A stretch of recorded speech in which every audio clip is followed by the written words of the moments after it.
Hi friends, welcome back. അപ്പോൾ ഇന്ന് നമ്മൾ ഉണ്ടാക്കാൻ പോകുന്നത് സിമ്പിളായിട്ടുള്ളൊരു നാടൻ ചിക്കൻ കറിയാണ്. അടിപൊളി ടേസ്റ്റാണ്. പൊറോട്ടയും ചപ്പാത്തിൻ്റെ ഒക്കെ കൂടെ നല്ല കോമ്പിനേഷനായിട്ട് വരുന്ന ഒരു നാടൻ രീതിയിലുള്ള ചിക്കൻ കറിയാണ്. അപ്പോൾ നമുക്ക് റെസിപ്പിയിലോട്ട് പോവാം.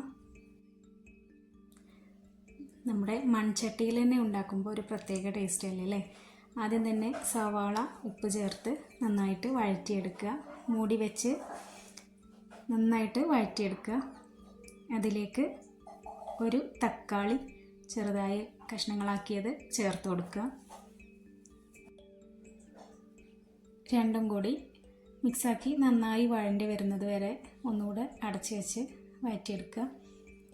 തക്കാളി നന്നായിട്ട് ഉടഞ്ഞ് വന്നതിന് ശേഷം നമുക്ക് അതിലേക്ക് ബാക്കിയുള്ള ചേരുവകൾ ചേർക്കാം. അപ്പോൾ ഇനി വാട്ടിയെടുത്ത ഉള്ളി തക്കാളിയിലേക്ക് വെളുത്തുള്ളി ഇഞ്ചി ക്രഷ് ചെയ്തത് 1 ടേബിൾ സ്പൂൺ ചേർത്ത് കൊടുക്കുക.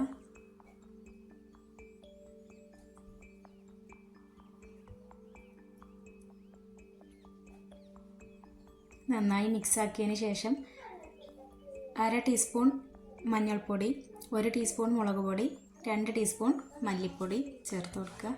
നന്നായിട്ട് വഴറ്റി പച്ചമണം മാറുന്നത് വരെ ഒന്ന് കുക്ക് ചെയ്തെടുക്കുക. എന്നിട്ട് അതിലേക്ക് 1/2 ടീസ്പൂൺ ഗരം മസാല ചേർത്ത് കൊടുക്കുക. മസാലയുടെ പച്ചമണമൊക്കെ മാറിയതിന് ശേഷം ക്ലീൻ ചെയ്ത് വെച്ച ചിക്കൻ്റെ കഷ്ണങ്ങൾ ചേർത്ത് കൊടുക്കുക.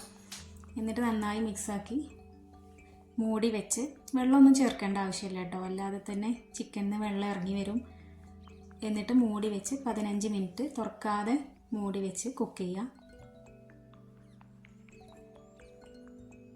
ഒരു 2 കറിവേപ്പില കൂടെ ചേർക്കണം കേട്ടോ.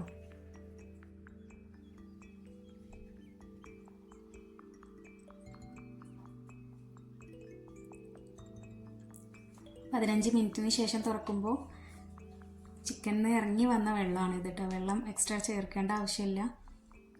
നന്നായി കുക്കായിട്ടുണ്ട് ചിക്കന്. ഇതിലേക്ക് ആവശ്യത്തിന് മല്ലിയില ചേർത്ത് കൊടുക്കുക. വേണമെങ്കിൽ ചേർത്താൽ മതി. ഒരു 2 കറിവേപ്പില കൂടെ ചേർത്ത് ഇളക്കി യോജിപ്പിച്ച് ഒന്നുകൂടെ അടച്ച് വെക്കുക. അടിപൊളി ടേസ്റ്റിയാണ്.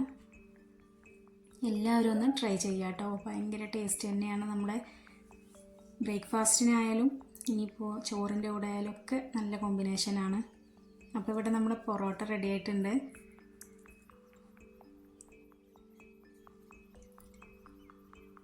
നല്ല ചൂട് പൊറോട്ടൻ്റെ കൂടെ അടിപൊളി കോമ്പിനേഷനാണ്.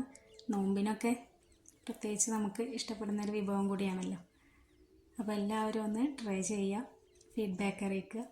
ഇഷ്ടപ്പെട്ടാൽ ലൈക്ക് ചെയ്യുക, ഷെയർ ചെയ്യുക, കമൻറ്റ് ചെയ്യുക, സബ്സ്ക്രൈബും കൂടെ ഒന്ന് ചെയ്യണേ.